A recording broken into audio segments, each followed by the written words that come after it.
Syrian Army says it has shot down 2 Israeli military aircraft, a drone and a jet, although Israel denies the claims. The downing allegedly happened in the demilitarised zone separating the Israeli-occupied Golan Heights and Syria, near a town which lies close to the edge of the zone. Well, let's get more details from our Middle East correspondent, Paula Sleer. She joins us live from Tel Aviv. Good morning to you, or good afternoon, sorry, Paula. What further details do we have there?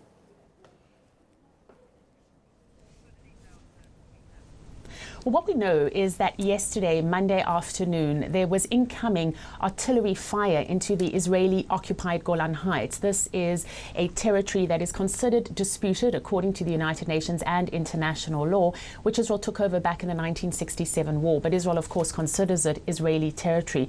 Nonetheless, this artillery fire landed in an open field. There were no reports of damages to any kind of structures or any kind of reports of injuries.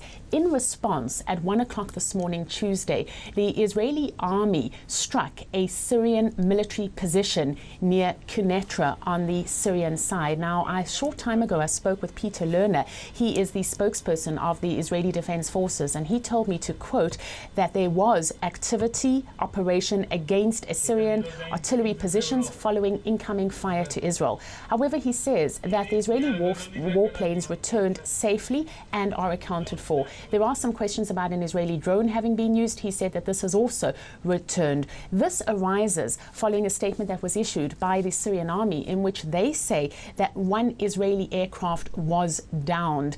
But Peter Lerner and the Israeli Army outright denying this. There has recently been criticism from the Syrian military that Israel is allegedly involved in supporting rebels that are fighting against the Syrian President Bashar al-Assad.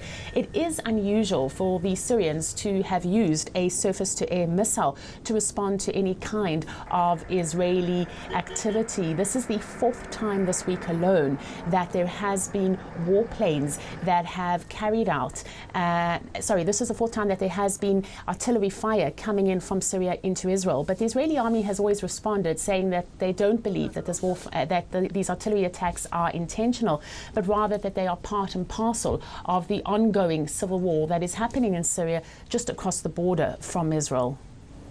Thanks, Paula. That was RT's Paula Sleer there, live from Tel Aviv. Well, the Golan Heights, where the aircraft allegedly went down, is an Israeli-occupied Syrian territory that was captured during the Six-Day War in 1967. Internationally, the Golan Heights are recognised as Syrian territory. There is no existing peace agreement, though, between the two countries at the moment. A UN Security Council resolution established a demilitarised zone in the disputed region between Israel and Syria over 40 years ago.